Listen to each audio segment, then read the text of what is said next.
There you go. Check, check. The way we operate is everyone's names are in front of you who are with us. Mike Carnazza, Code Enforcement Officer, Town of Carmel. The way we operate is we'll have you come up. I'll swear you in, whoever's going to be speaking, unless you're an attorney. And then we'll hear the case, and then we'll ask for input from the public after we adjudicate, after which, when we close the hearing, there's no further input from the public. So please keep that in mind. Please join me for the Pledge of Allegiance. But before doing so, I'd like to recognize and observe the passing of Vincent Franz, who was a great friend and a colleague of the town of Carmel. And if we can do a 10-second silent moment of silence, I'd appreciate it.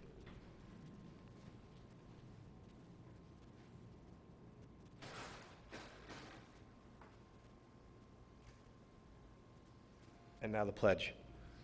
I pledge allegiance to the flag of the United States of America and to the republic for which it stands, one nation, under God, indivisible, with liberty and justice for all.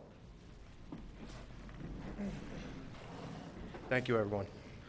All right, our first case, all new cases tonight, is number 1, George Samuels, for variation of section 15615, seeking an area variance to add a second-story addition, and the property is located at 214 Willow Drive.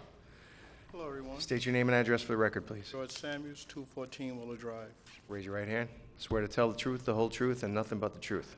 So help me God. Can you turn up the mic to, yeah, just another reminder, the minutes are being recorded from this recording, so if you can speak legibly and clearly into the mic, we'd appreciate that. All right, Mr. Samuels, tell us what you're looking to do here.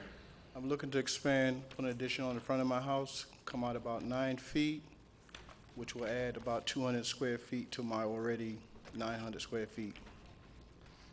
Which will, All right, so basically, you're coming out of the front, yes, the same footprint that's there, you're not going left or right, no, just the same, straight on 9 Front. feet.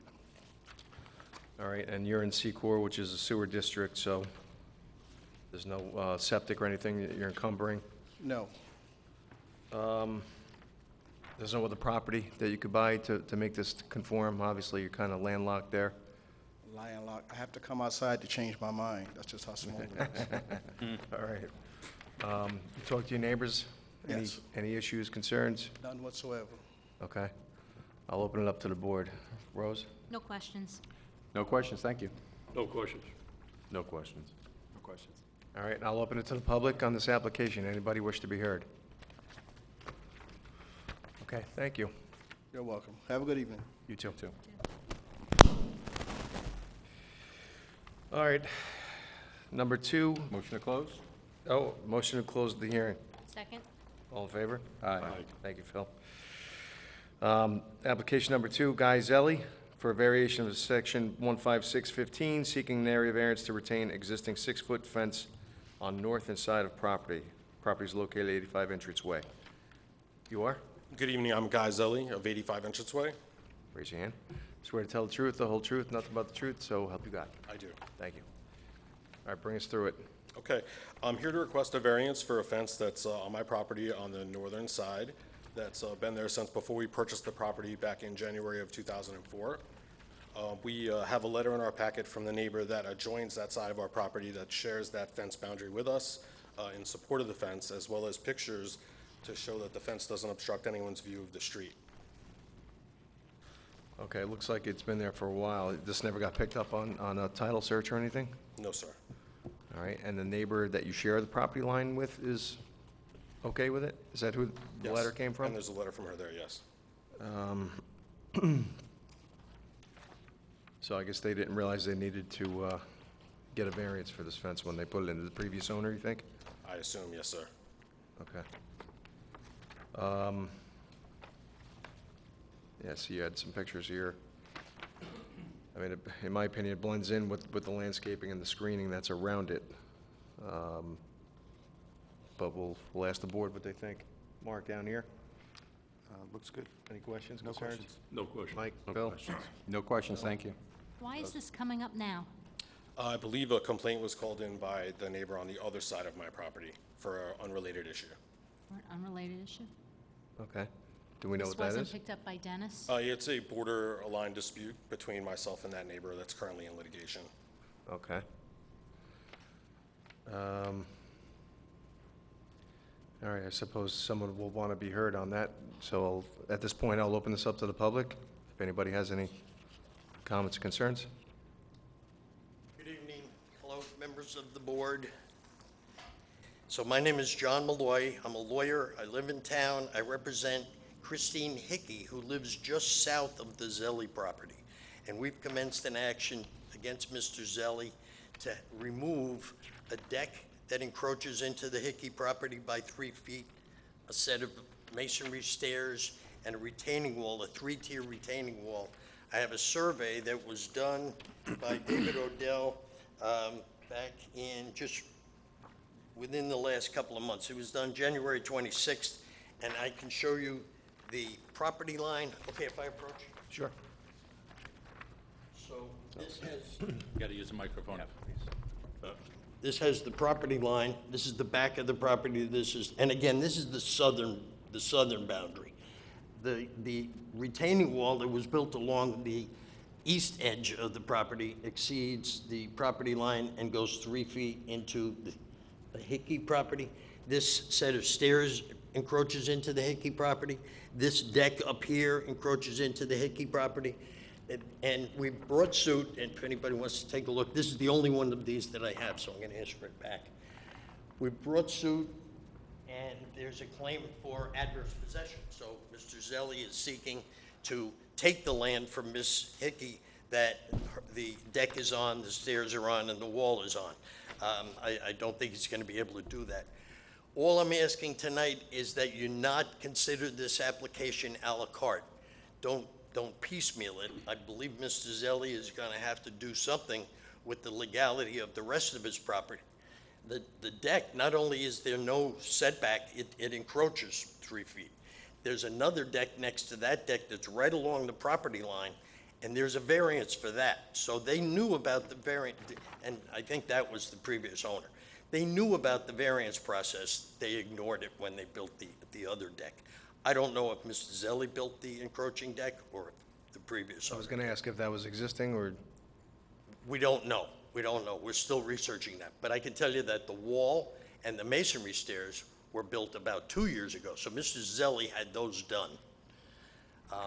So I'm just asking if you would hold this application open, and let's see what he does in total around the property. The property needs a lot of legalization. If I can Okay. get that- If I can get that survey back, that'd be great. Can you bring a copy of that to us so we can make a copy for the file tomorrow? Actually, I have one, don't I? You do. Is that the same survey that I have? Same one. I have one. I'll give it to the file. okay. Right? Any questions of me? Anybody have any John- questions, John, council? Can I ask you a couple questions? Sure. So you said there's a retaining wall that's on her property? No, well, the retaining wall runs, they share a north-south boundary. At the back of the property, to the west, no, to the east, there's a retaining wall that supports the whole backyard. And that's encroaching, the end of that retaining wall, the last 3 feet, is on the Hickey property. The rest of that retaining wall, so the backyard is like 60 feet long, the wall is 63 feet long, if you know what I mean. So who built that? That was just done within the last 2 years, 2 3 years. years. Okay. They've owned the property since, I think, 2006. So a retaining wall was built on their property recently, Yes. and you said there were stairs, There's stairs, there's masonry stairs, I'll show you. masonry stairs?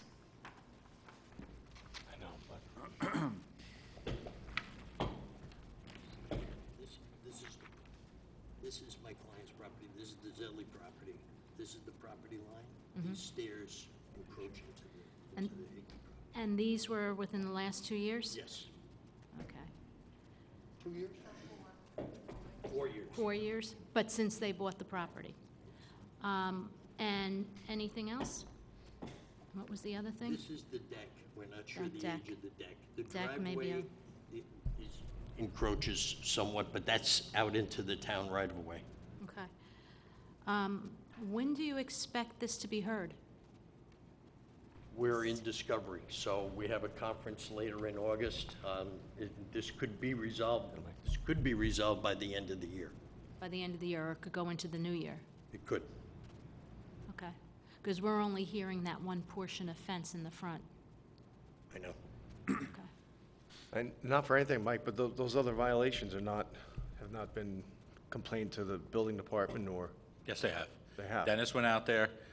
Dennis wrote notices to the Zellies, and this is the one thing that they can handle with the variance. so would the recommendation be to hold on to this? Well, that's what One our normal situation procedure has till- been, to hold things if there are pending violations and something comes up, sure. Yeah, because it could affect the outcome of how we adjudicate the current I mean, case this- that's in front of us right now. I mean, these are two separate No. things, right? It's Does a your, separate does your thing. client have a problem with the fence on the north side of the yard? You have a problem with the fence on the north side of the yard being 6 foot where it's only supposed to be 4 feet? Only because it doesn't. You gotta use the microphone, please. If you're going to speak, I got to swear you in. State your name and address for the record, please. Christine Hickey, 81 Entrance Way. Swear to tell the truth, the whole truth, nothing but the truth, so help you God. So help me God. Thank you. I have a problem with the 6-foot fence because there's so many problems with all of the other encroachments, and that I don't see why we would grant a variance for this when there's so many other problems. That's the only thing. The fence doesn't interfere with my life. Everything else on that side does. So the fence doesn't interfere with your life? No. Okay. Mr. Malloy, is the fence at issue here tonight, is that part of the litigation at all? No, no. Okay. Just so you know, the items that are part of the litigation, there's no available variance for those things. This board can't grant a variance for an encroachment into neighbor's property. So it's not like you would be deciding more than the issue of the fence. But I'm kind of hoping that we'll get the town support to make the property owner bring a good faith effort to bring his property into compliance all around the property. And by not giving, you know, it's like raising a child. If you're gonna take a stance on one thing, you should take a stance on everything. And so you'll never get these issues that are part of the litigation. They'll never come before you. But overall, Mr. Zelli is going to have to do something with these issues, with the fence, and I don't know what's happening with the wall in the back. I know he built that wall without, he raised the grade without getting planning board approval. That, I think, is a big deal. There's a special section for when you're raising the grade of your yard, and the planning board application is rigorous. You need to show the location of the wells, the location of your septic, you need to show a lot of things. So he's got a number of problems here. Okay, we'll, Can I just say one more thing? Speak into the mic, please. The wall in the back is more than 5 feet encroaching into my property. His property is 40 feet wide by 100 feet deep, and he is over my line by 5.5 feet in the back. And then it's kind of like a pizza-sized shape. But I know it's not a big deal, but it's 5 feet over my property line, and then it gradually goes up to the road, where it's about 3 feet over my line. okay, well, that's all captured in your Yeah. pending I just wanted litigation. to make Okay. Okay? Thank you, Mr. Malloy. I mean, I'll afford Mr. Zelli the opportunity to respond if so desired.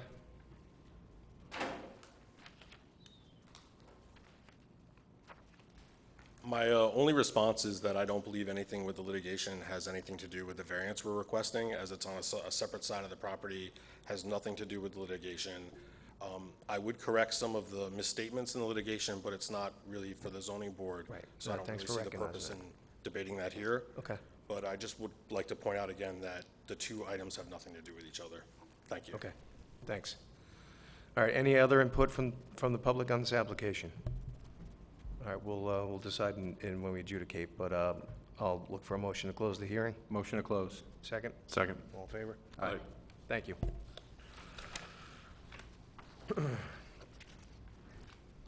All right, number 3 tonight, Jeremy Ramos, for a variation of section 15615, seeking an area variance to retain a existing 6-foot fence on property located at 4 McNair Drive. Jeremy Ramos, 4 McNair Drive. Swear to tell the truth, the whole truth, nothing but the truth, so help you God. Yes. Thank you. All right, let us know what's happening here. We recently put up a 6-foot fence along Union Valley Road, only because we have a special needs son who plays out in the back, and we recently moved there in November, and we've already experienced about 3 vehicle accidents along that road. Vehicular traffic on McNair Drive is very minimal, so we were recommended just to bring it down 4 feet, which at first we had no issue, but we realized you can already climb or almost climb 4 feet, and it's just a few years before it gets a little bigger. And How old is he? he's 4, going on 5 right now. And he's able to climb a 4-foot fence? Yeah, Wow. yeah. Yeah, we did receive a letter in support from your neighbor, Anna and Jeremy Diane Costable, in support for the same reasoning that you put forth.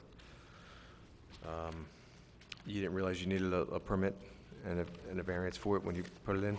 No, we have where the property line ends and starts, but we just moved here in November. We weren't really sure. We moved in from the city, so we weren't really sure how. Weren't aware, okay. You actually don't need a permit for a fence, so. No, a variance, no. Correct. For the difference. The 4-foot fence is allowed on frontages. Unfortunately, you have 2 fronts Yes. for your property as a corner lot, so. Rose, any questions? No questions. Who installed the fence? We have a private contractor that came over. He's a licensed contractor. He did most of the work that when we moved in.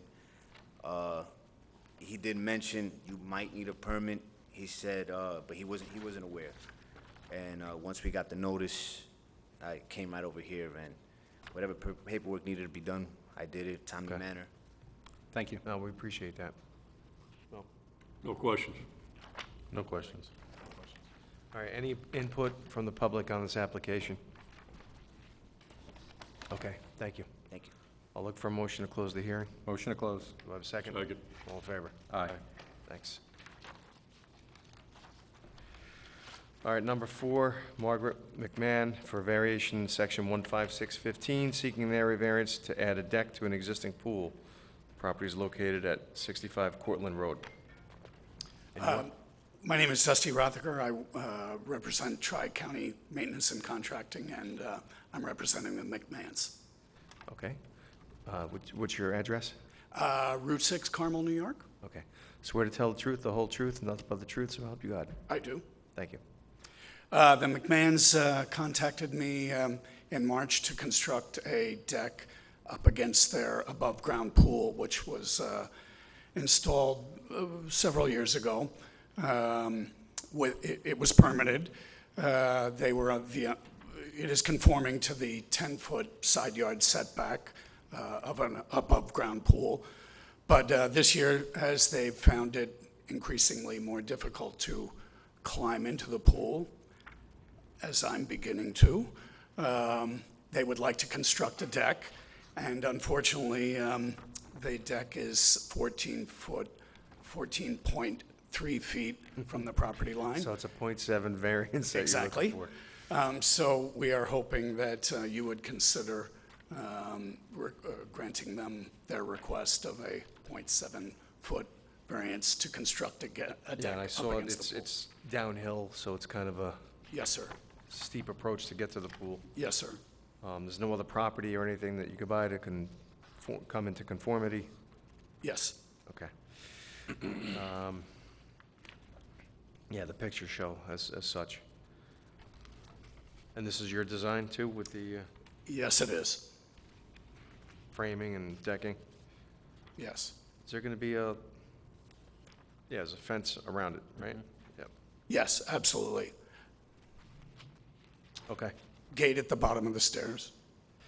Anybody on the board have any questions, concerns? Mark? No questions. No questions. Bill? No question. No questions, thank you. No questions, it's very small variance. Okay. Anybody in the public have any questions or concerns on this application? I'll look for a motion to close the application. or the Motion to hearing. close. Second? Second? All in favor? Aye. All right, thank you. All right, next application number 5, DPL Realty, seeking interpretation regarding use of building for overnight stay as a Rose House, quote-unquote. Is said use permitted by right in the C zoning district? The property is located at 102 Glenida Avenue, Carmel. Good evening. My name's Steve Michio. I live at 197 Rombout Avenue in Beacon, New York. Okay. Swear to tell the truth, the whole truth, nothing but the truth, so help you God. I do. Thank you. Thank you. I am the CEO of People Incorporated, and we are in the process of possibly purchasing the property, so we want to make sure that the use is appropriate for the property we want to purchase. And the Rose House is a respite for folks that have mental health issues, so that they can have a place to go to deal with issues that they're dealing with, and we provide them with resources and services so they can avoid hospitalization and they can avoid the trauma of going through a hospital stay or emergency room stay.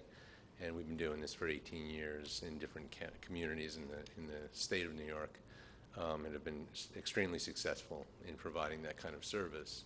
Also, we want to propose a 20-bed shelter for folks that are homeless in the town or in Carmel, in Putnam County, actually. Right now, it's the folks that are housed, that are homeless, are in the faith-based community, so the different churches have been doing that. But there is a need in Putnam County for homeless folks. And what they don't get in the shelters or in the church, the faith-based community, are services to actually go from homeless to having a place to live. We would provide them with the services to get them permanent housing. All right, what kind of health issues? Mental health. Mental health, okay, I didn't hear that part. Yeah, the length of stay in the Rose House itself is only 5 to 7 days, and then the shelters is a daily thing. So, but we would provide services from the shelter to those folks as well. So if it's only 5 to 7 days, what if they have long-term issues? If it's a long-term issue that's something we can't serve, then they would go to the traditional system. Okay, Yeah, so it's like a transition from a it's bigger an facility alternative to hospitalization for a short-term crisis. Is probably the best way to say it. Okay. I guess we'll open it up to the board, unless you have anything further to add. Not right now. It's- Rose, any questions, concerns? Will there be any drug rehabilitation going on? No drug rehab there, no. Outdoor facilities, it's not a place where you have a lot of outdoor facilities. Would they be going out, or would they be confined? They might go out into the community to go to the store to buy something. It's not a locked system or anything like that. I mean, people can come and go. We do have rules, that people have to follow when they come to the houses. But we've never had any issues of outdoor. They mainly want to stay inside because they're dealing with whatever they're dealing with, and we're providing them 24/7 service. So how many people would be on staff to? We would have a minimum of 2, but then if it was with the shelter system, we'd have I think 5. Yeah, 5 on each shift. And I'm sorry, Rose, go ahead. How many rooms are in there? How many people would you be putting in the building at one We'd time? want 20 beds for the shelter, so we'd probably double up some of the rooms. It could be 40 people? No, 20 people. Oh, 20 people. 20 is the max, yeah. Okay. And then the respite piece is only 6 beds.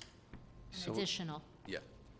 Is this taking over the whole building? Because it looked Yep. like there were multiple tenant, Yeah. commercial offices, lawyer offices, or what have you, that were in Yeah. there. Yeah, we'd purchase the whole building, yeah. What kind of security would there be if there's any? Yeah, I'm also the Risky. trainer. I train all the police officers in the communities in Dutchess, Ulster, and in Putnam on crisis intervention team training. So we built a relationship with the police should there be a need. We have cameras, in all the common areas so that we can see what's going on there. We have staff constantly. Staff don't just sit; they constantly are roaming and making sure people are safe. Is they're there highly is trained. there the ability to lock down if there were an emergency or? There would be no lockdown, no. We've never had that issue in any of the houses we've run. It seems like a very congested area. Your other facilities, are they in a more, a vaster area? They're mixed. Some are in very congested. Our Warren County houses, on top of other houses, very close. We've also opened houses in New York City and been consulting with them. So, of course, the New York City is very congested. So we've been in all different environments. Yeah, it almost seems, when I look at the code and what's allowed, it almost seems like you need more open space for people, There's good space in the building, so there's good common areas inside the building. but not when they go outside. Outside, we don't need a whole lot of open space. We don't use a lot of open space in the places we operate now. I know we have two different commercial zones. One is commercial and another's commercial business park. The difference is acreage. In the commercial business park, you have 3-acre zoning, where here you only have, I think, 1-acre zoning. So that can make a big difference, when you're in a congested area. People may have a tough time being in such a confined area. We never had issue with that. No? So, no. Okay. Our properties are pretty small. So, how many bedrooms are there? Was it 10 bedrooms? We'd have to do some modifications inside the building. Because it's very long. If you look at Yeah. it, it's a very long. A lot of room in this place. Yeah, it looks like it. So, yeah, we would do some modifications, but we would like at least 6 bedrooms for the respite, and then we'd want at least 10 bedrooms for the shelter. We could double people up. So the sleeping area would be on the second floor? Was it second floor? The second floor would be reserved for the respite. Oh, second floor is reserved for respite? Okay, and first floor First floor would be is the for- shelter. For homeless? For the cold weather beds that the Yeah. county currently is housing in the churches. Can you please use the microphone? Use the mic I'm and sorry. swear it in. Oh, Yeah. They're currently in the churches, the cold. Oh, the cold weather beds that are currently in the churches would be in the first floor. Where do we put people in the town of Carmel now? They go in the churches. There are churches in Carmel? I believe they are, right? Okay. The commissioner is here as well, so he Okay. can speak to that. Okay. Okay.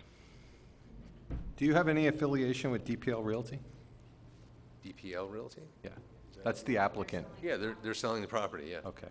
So you haven't purchased it yet, you're No. contract vendee? Yep, yep. All right, I have nothing further, thank you. Guys, I have a question, actually for Mike. This was obviously, you had an interpretation at some point in time that this is not within the permitted uses in this district. Correct. And, Because I'd the just like to commercial understand. zone only allows for office of professional, does not envision anything with beds, overnight. The CBP is when you get into the hospitals and, give me 1 second, I'm sorry. Hospitals, medical clinics, and animal hospitals.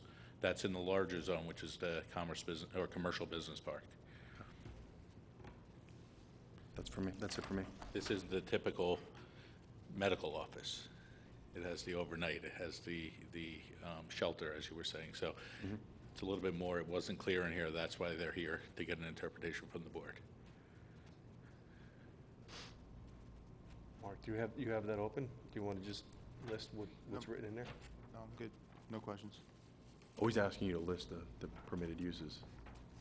Yeah? Or you want to hand I'm it down? sorry, I didn't understand. You want them all? You want to list what's written in that, what's permitted in that C? zone? Yeah. Talking about principal, right? Mm-hmm. All right, retail sales and service establishments excluding self-storage warehouse, general business and professional offices, banks and other financial institutions, fully enclosed eating and drinking establishments, commercial entertainment establishments, municipal and other government buildings, existing apartments in mixed-use structures at the time of passage of this chapter, multifamily dwellings on waterfront, wholesale storage and distributive establishments, including lumber yards, auto sales, and showroom establishments. It keeps going. fully enclosed establishments for the sale and repair of machinery and equipment, theaters and other fully enclosed commercial entertainment establishments, funeral homes, retail sales, service establishments and buildings, which contain a retail sales or service establishment as a principal use, single-family dwellings, and daycare centers. Okay, thanks, Mark.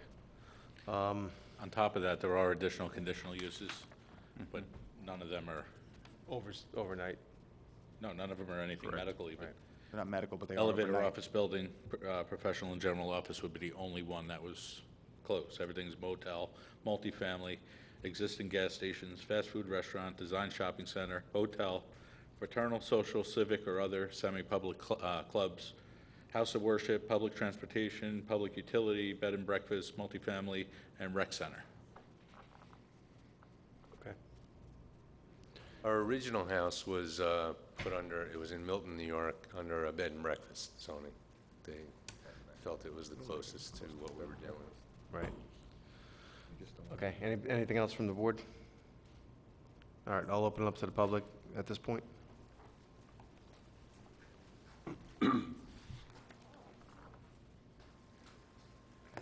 Thank you. My name is Michael Piazza. I'm Commissioner of the Putnam County Department of Mental Health, Social Services, and the Youth Bureau. Swear to tell the truth, the whole truth, nothing but the truth, so help you God. I do. Thank you. First, I wanted to first say that the Department of Mental Health, Social Services, and Youth Bureau overwhelmingly supports this application because of the need in the community. You know, the greatest needs in the last couple of years have clearly been the opiate abuse epidemic, as well as suicide prevention or the increase in suicides. And so any services we provide for behavioral health issues is very, very welcome. I just wanted to respond to a couple of questions. And by the way, I'll be available for questions at any time if you have them tonight, in the future. When we talk about the shelter, and when Steve talks about 5 to 7 day limit on a crisis respite, it's because we, as the Department of Social Services and Mental Health, are seeking to put those people into permanent housing as quickly as possible. Currently, there is the only shelter operating in Putnam County is from December until March, operated by some of the churches in Brewster, supported by churches in Carmel, supported by several churches in Carmel. But the sleeping does not take place in Carmel, it takes place in Brewster. The people who normally are homeless, who have no place to go, are sleeping on the bike paths, or they're sleeping in their cars, or, you know, and certainly as DSS, we're trying to get them into transitional and more permanent housing, and that we would be working with everybody who comes into contact with the Rose House in order to do that. I would also, the question I think you raised about security and about the police, I would encourage you, and I'd be happy to, the Rose House has been in Putnam for a number of years. It was in Kent for several years until the owner decided to sell, and then it moved to Garrison. At Kent, it had a very close relationship with the Kent police, and I think if you ask them, you're welcome to ask them and see if they had any difficulties or issues or problems. And with Garrison, the close relationship has been with the Sheriff's Department, and of course, you're also welcome to ask them. Steve has done training for all of the law enforcement agencies, including the Town of Carmel Police as well, and has been a very, very big part of our community. I guess I would be happy to answer any questions that the only thing that I would just point out that kind of just struck me as you were talking is the warming center issue, and that is that during the wintertime, when we had the storm in March, we were scrambling for people to stay. They could not stay in the churches during the day. We were able to get a couple of days in UCP up in Patterson. The warming center is available, would be available for anybody in the county to just, when the temperature falls below 32 degrees during the daytime, so that people wouldn't freeze.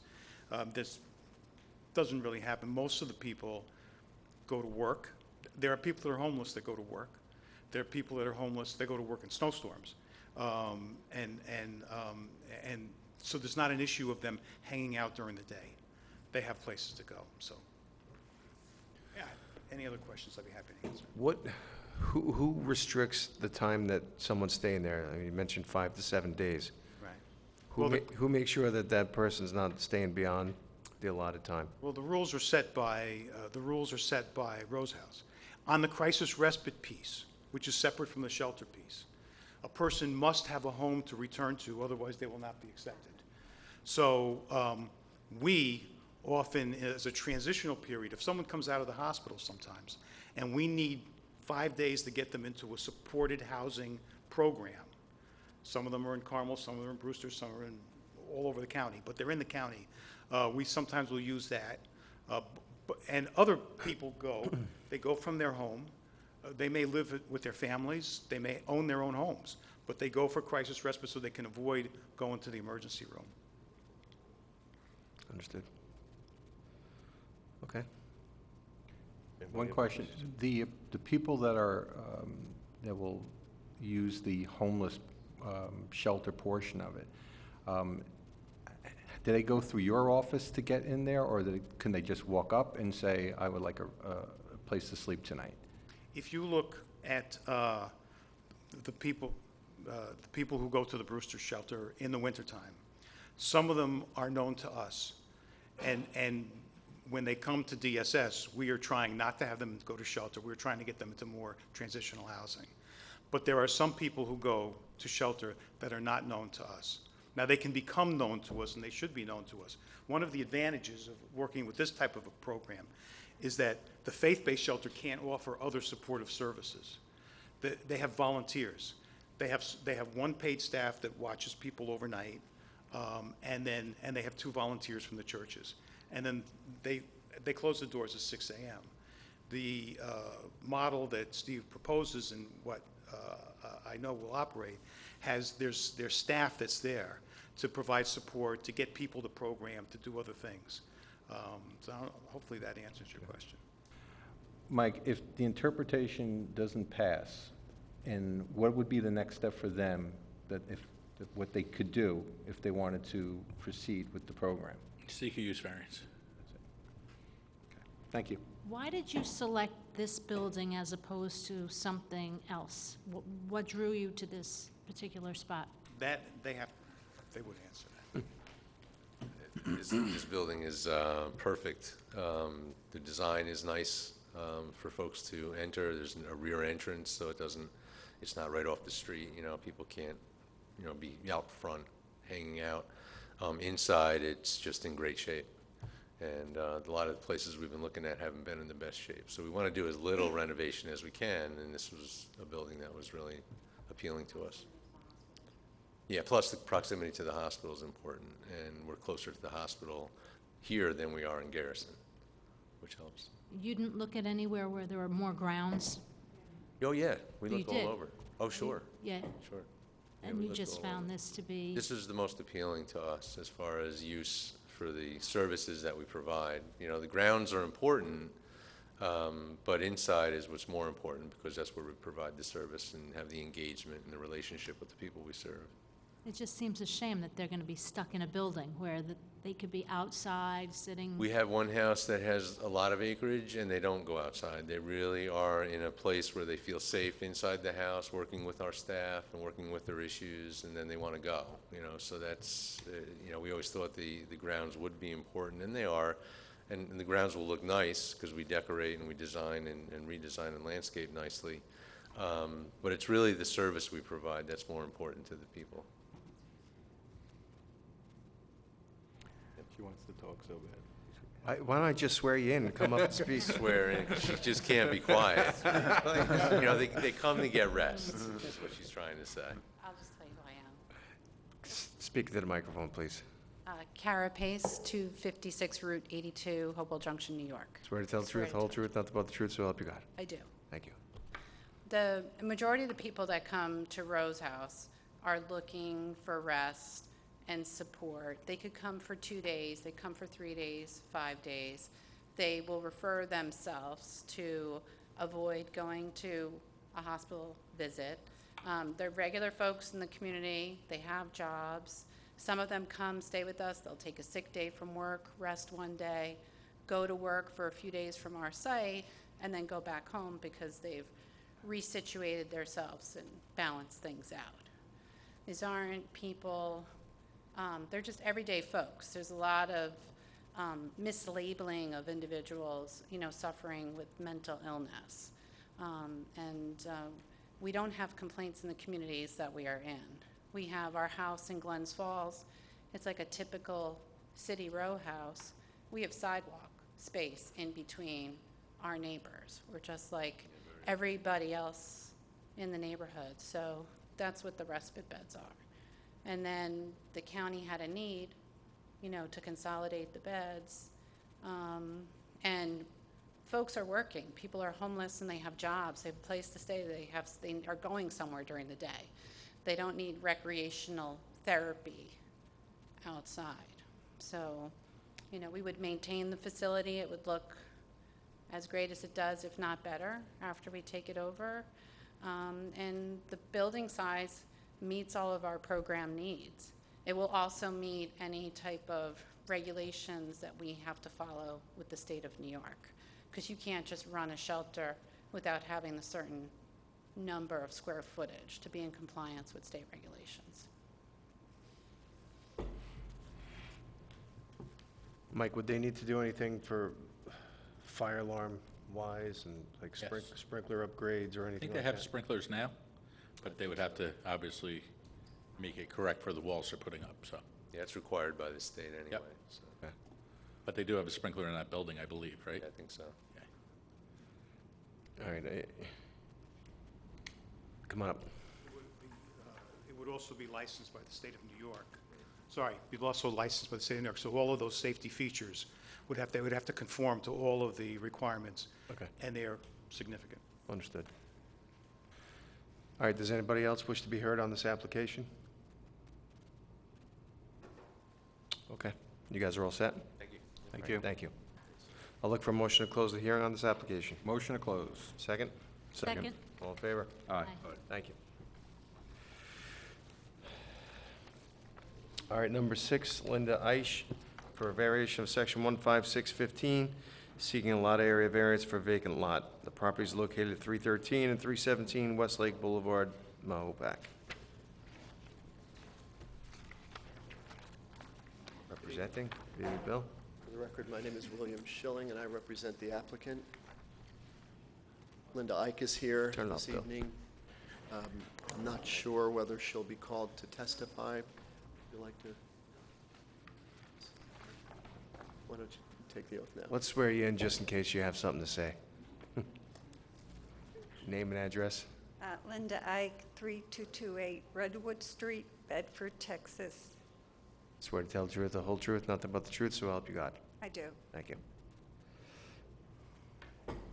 This property is located on Westlake Boulevard.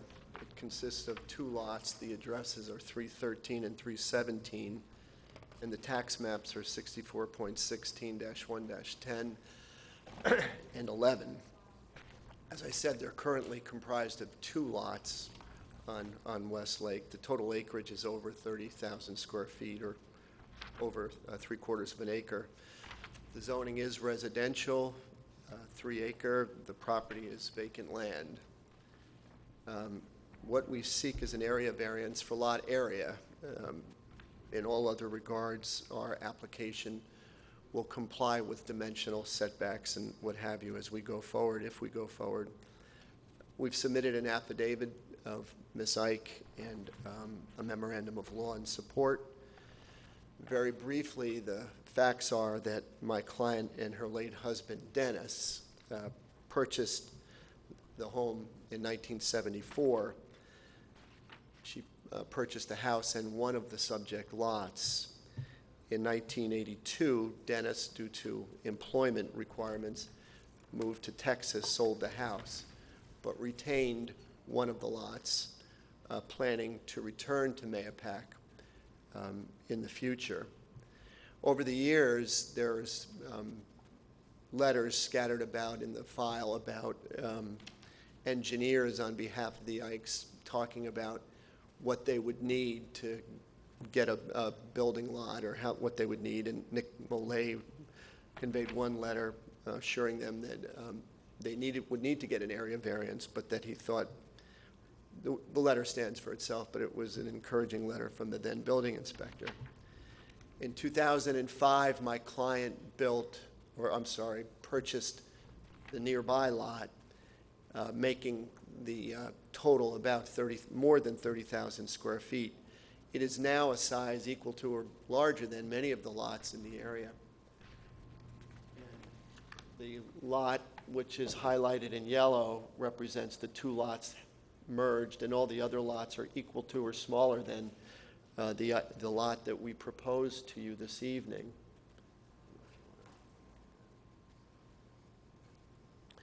In 2015, Dennis died sadly, but the applicant still wishes to return to Mahopac and therefore needs an area variance for lot size.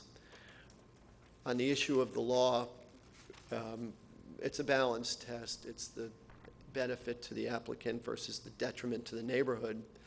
Here, the need is established, and I can see no municipal detriment to denying this variance, no change in the neighborhood. The balanced test consists of your 5 criteria. Substantiality is, at first glance, great, but when you consider the fact that the neighborhood is filled with lots that size, I don't believe it is substantial. There will be Board of Health approval, so any environmental impacts would be addressed by the Board of Health.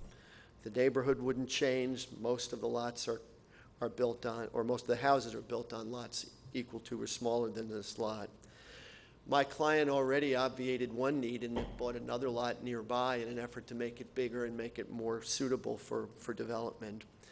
And there is no self-creation here. My client and her husband left here, but left the lot in a desire to come back and live here. And the adjoining lot that they purchased, I think, makes it a suitable building lot and a good candidate for an area variance. Okay. Thank you. I know there's some concern that there might be a Pandora's box here, but looking at the map, it does look like it's similar sizes to the surrounding lots. Yes, sir. As you represented, actually, yeah, bigger than some of them, wider. Okay, let's go through the board. Anybody have any questions? A couple questions. I do have a little concern about that curve, how they would come in, because it's a pretty sharp turn right there. Here? Yeah. I don't know how the lot is comprised relative to developability, but I'm certain that that concern would be taken in with the location of the driveway and the location of the house being further away from the curve, and we acknowledge the concern, and we would be guided by keeping the structure and the driveway as far away from that turn as we could. County Highway Department would issue a permit for the driveway, and they would only issue that if you put it in a spot where you have the visibility to see whatever their requirement is based on the speed on that road, or the posted speed on the road. Okay. Would you merge the lots? Yes. Yes. You haven't started any of that process yet? No. That's a simple process. They do it right at the assessor. The Oh, merging okay. is nothing. It's nothing, okay. Rose, the way the property is, with this being the uphill side, typically a driveway would take advantage of that and swoop around and follow the grade around so a house could be situated. This is kind of uphill too, so smart development would bring it around somehow, depending on where they can fit the septic fields and what have you. Would they have to go to the planning board to determine where the Single lot. driveway is? Who determines where the driveway is? The builder? Builder and the County Highway Department Okay, would have to approve it. okay. No other questions? No questions, thank you. No question. No questions. No questions. All right, any input from the public on this application?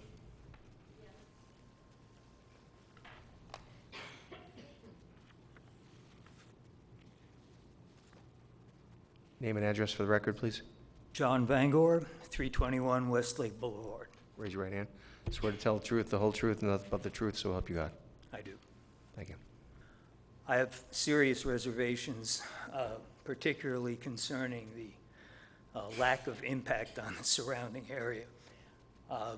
We live on the downhill side of the said property, And the runoff as it exists now is pretty significant as it comes down the hill. I can't imagine what would happen if you started clearing trees and removing vegetation. I don't know if any member of the board has gone out and looked at the property. There's significant rock outcrop, rock ledge.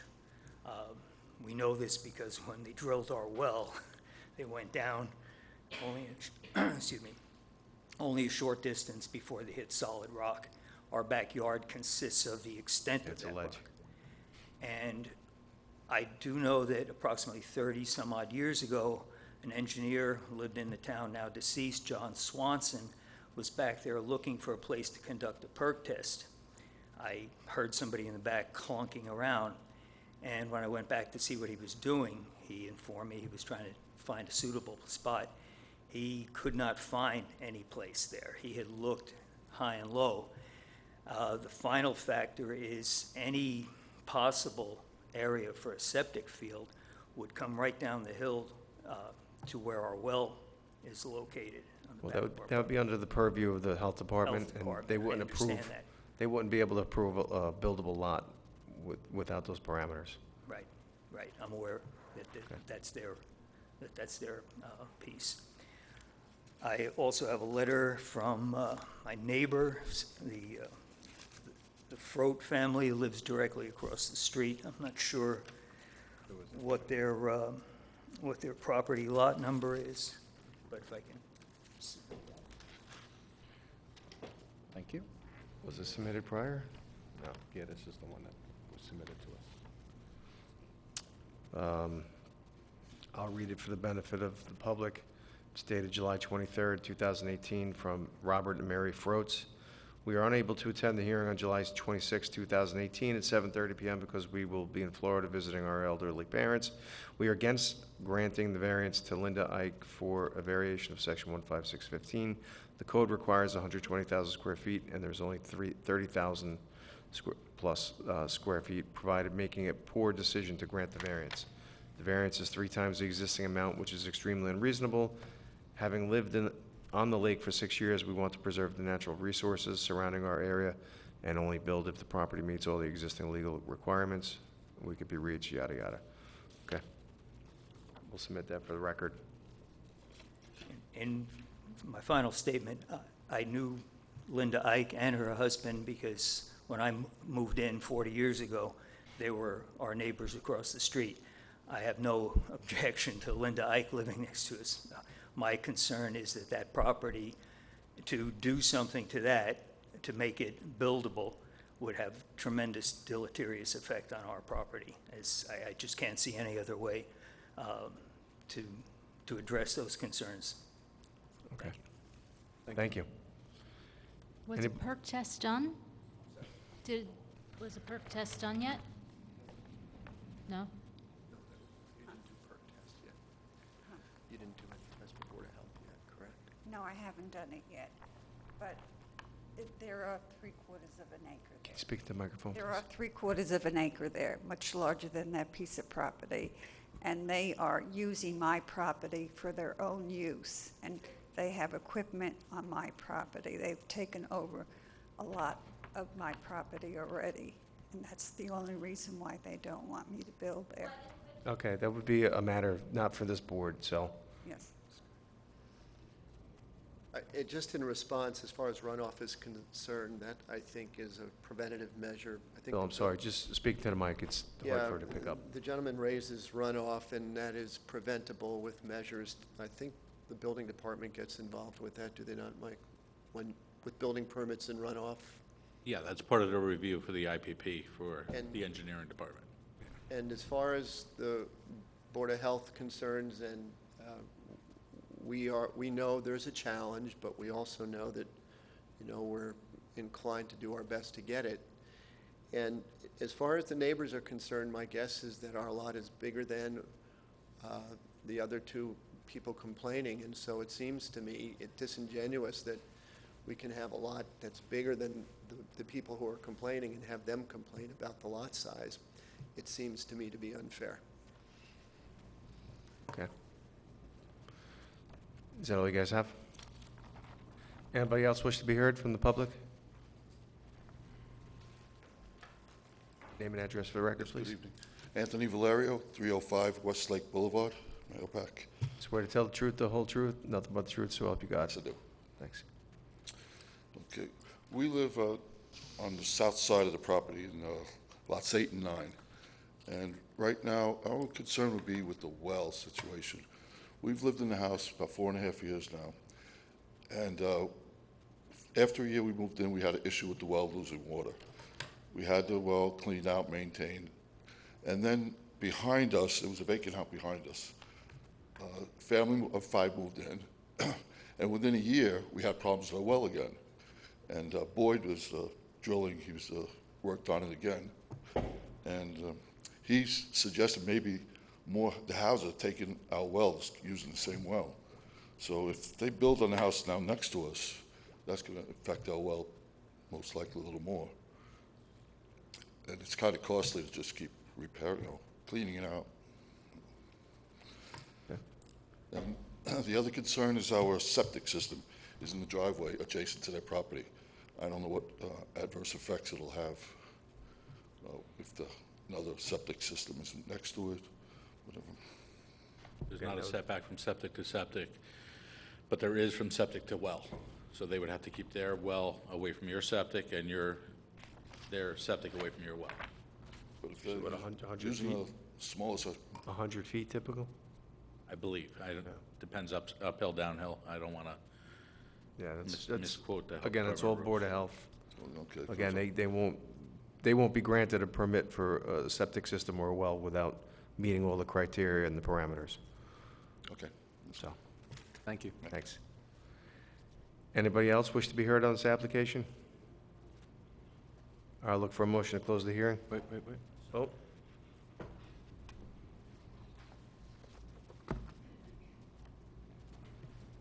Hi, my name is Jonathan Schneider. I'm a resident of 24 Jackson Road. swear to tell the truth, the whole truth, nothing but the truth, so help you God. I do. I live on the other property on the south side, just behind where the proposed lot is, and the only concerns that I have, reiterating what my other neighbors had said in regards to the well, the septic, the only thing that I was wondering is if it might be possible to give a conditional variance upon approval from Board of Health, because I know when I was originally purchasing the house a few years ago, I was talking to the realtor there, and I had looked at the land, and it is a lot of rock ledge. Unfortunately, that geographic location between the two lakes does have an extreme amount of rock ledge, and I think if there were a conditional variance that were approved, I think it would be a lot more acceptable to the neighbors, because the real concern comes down to water and septic. It has nothing to do with, I believe, anything in regards to the variance that's being looked at tonight. So if that is possible for a conditional variance, I think that at least I would be amenable to it. I can't speak for my neighbors, but I think it might be a good solution at this point. Thank you. Mike, have we done that in the past? We usually don't. It is conditional, even if you didn't put the condition on it, because they can't get a building permit if they don't get Board of Health approval. So it is conditional regardless, but So what would we don't happen? like doing conditions. Greg doesn't like conditional approval. It's very, it doesn't hold up in court as well. Yeah, it's not, it's one or the other. Correct. It's gotta be cut and dry. Okay. Anybody else wish to be heard? All right, now look for a motion to close the hearing. Motion to close. Second? Second. All in favor? Aye. Thanks. All right, number 7, Eileen Gaetano, for a variance of section 15615, seeking permission to retain existing deck and pergola. Property is located at 242 Crane Road, Carmel.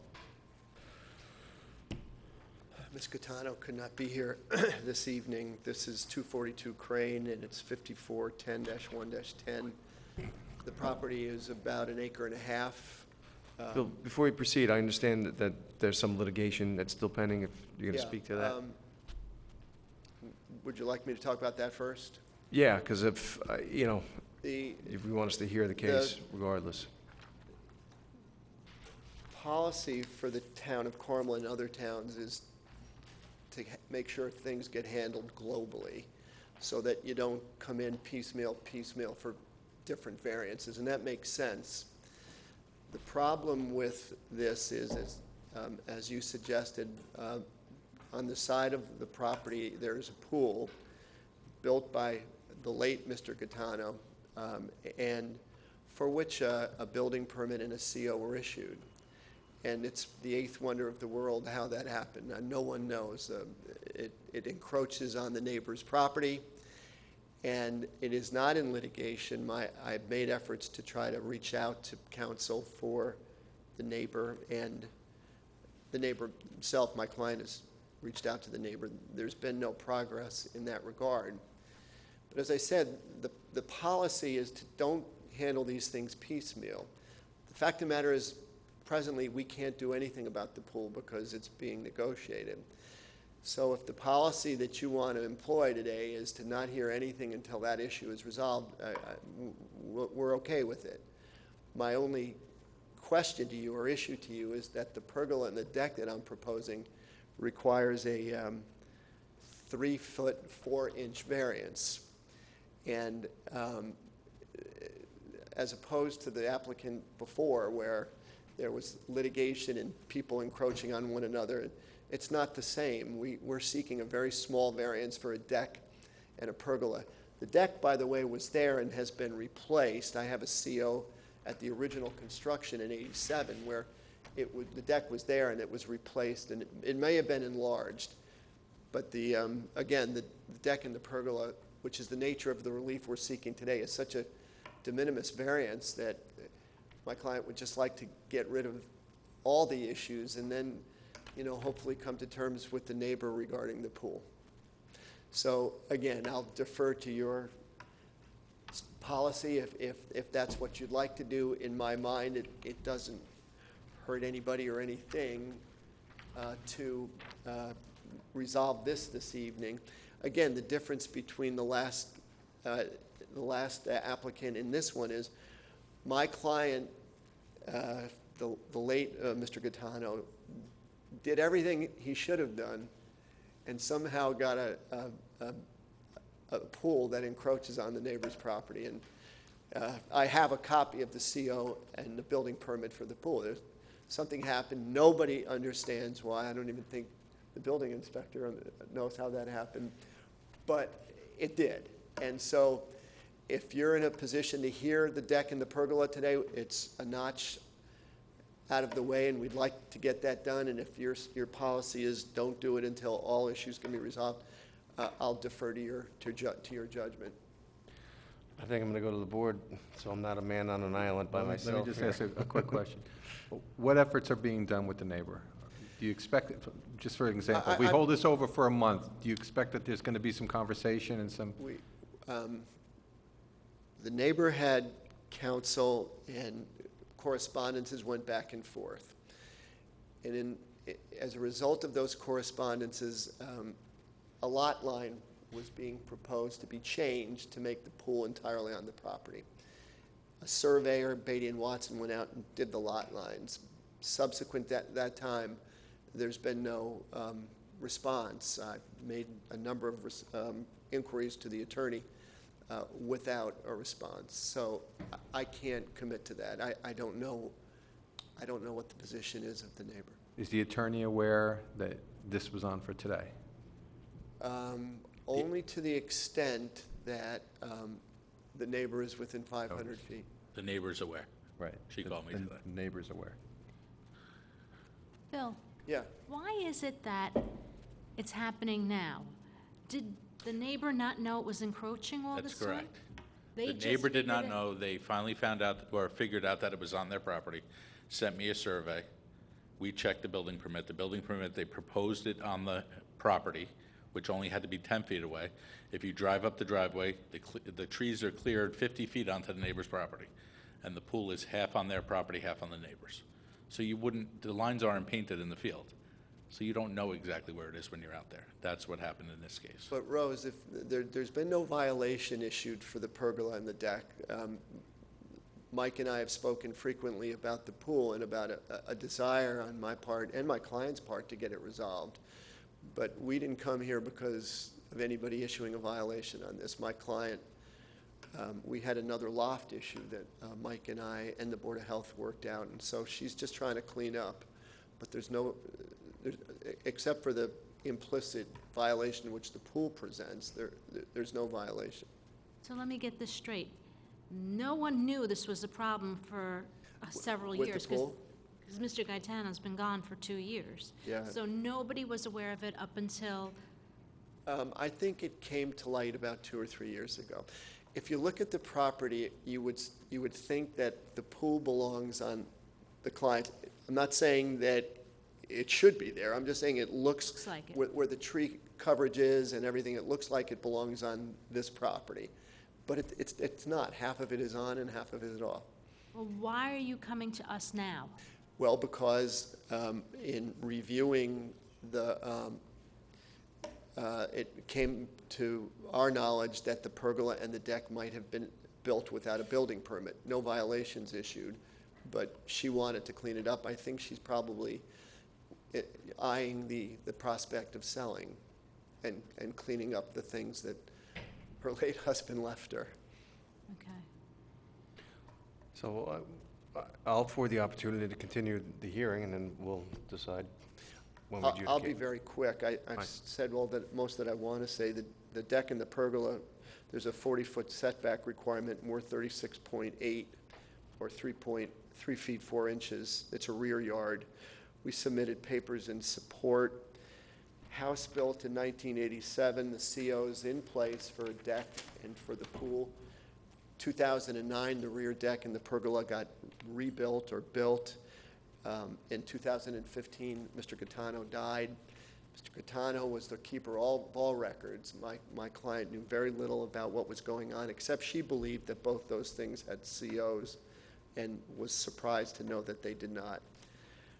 And then on the issue of the law of the 5 prongs, I mean, this is an easy one. It's not substantial. There's no environmental issues. There's no neighborhood change. It's been in existence. By the way, I took some shots of it. It's beautifully landscaped property, and the deck and the pergola are really beautifully done. No way to obviate the need, and not self-created. We believe it was just a mistake on the part of Mr. Gaetano not to follow up with the building permits and COs. Okay. Anybody else? Mike, did you say you heard from the neighboring property owner and she Yes. couldn't be here today? She could not be here today. You said it again, she did not what? She could not be here today. Should we hold it over in hopes that maybe she will come next month? Yeah. I'm inclined to hold it over 1 month to give that property owner a chance to. And whatever you decide is fine, but the issue before the board squarely is the deck and the pergola. So I can't imagine that the neighbor would be opposed to that, but if you want to hold it over, I have no objection to that. Did the neighbor have any comments to you, Mike, about the deck and the pergola? She wanted to sell it over, but that's not for me to offer. All right. Yeah, she should have been here to, or at least issue a letter for the record, but. Okay, any other questions from the board? Any input from the public on this application? Bill, you're all set? Thank you. All right, I'll look for a motion to close the hearing on this application. Motion to close. Do I have a second? Second? All in favor? Aye. Thank you. All right, finally, tonight, number 8, John Sherwood Jr., variation of section 15615, seeking an area variance to add an existing house and expand size of bedrooms, add garage underneath. The property is located at 27 Kings Ridge Road, Mahopac. Gentlemen? Good evening. Both going to be speaking? I'll do the speaking. Name and Willie address for the Basharat. record? Address? 266 Year Hill Road, Mahopac. Right hand? Swear to tell the truth, the whole truth, nothing but the truth, so help you God. I do. Thank you. This is an application to expand and to enlarge actually an existing master bedroom and add a garage a little bit larger than what they have existing underneath. When we start doing the design, number one, we're not changing the number of bedroom count. We're taking the existing master bedroom and we're reconfiguring it and making it larger, adding a bathroom. When we start doing the addition, or the reason for this addition is Mrs. Sherwood had been in a major car accident, and there is a chance that she may end up in a wheelchair. She's right now having a mobility issue, and we're trying to make it the most comfortable to stay in the home. And when we started doing it, we needed an additional space. As you see, the variance that we are asking for is absolutely minimum. We need those additional couple of feet just to make everything more functional in the wheelchair and handicap accessibility of it. In the, the addition, as it's proposed, it will conform to the neighborhood, will not create a hardship on anybody in the neighborhood. There is no additional land available for us to purchase in order for it to make it go away. We cannot locate anywhere else because we enlarged an existing bedroom, and that's where the bedroom is a standard raised ranch type of scenario where the bedrooms are on the right-hand side of the house, looking at it from the front. The property, like I said, the variance that we ask for is extremely minimum, to the absolute minimum, but we need those 2 feet. Can we do it without the variance? Yes, we can, but it will not serve the purpose that we need it for, which is basically the handicap accessibility. Where's the septic? The septic is in the back of the property, and, on the side, there's an existing driveway, and the garage, there's the clearance also, that I cannot put it in the back of the house because of my septic system. I take that back, sorry. I'm in Mapac my whole life, and I've never been up on that road, and the view for the lake is phenomenal. I think it's the best view in the entire. And one of the options was considered to sell the house and find somewhere else, and it was. It's a nice It location. wasn't a scenario. No, I mean, it's a nice design. It complements, but my question is, did you talk to the neighbors on the right? Are there Yes, we did. Any issues, concerns? Okay. I didn't swear you in. If you're gonna talk, I'm gonna swear you in. No, Mr. Sherwood spoke with the neighbor next door. They have absolutely no objection to it.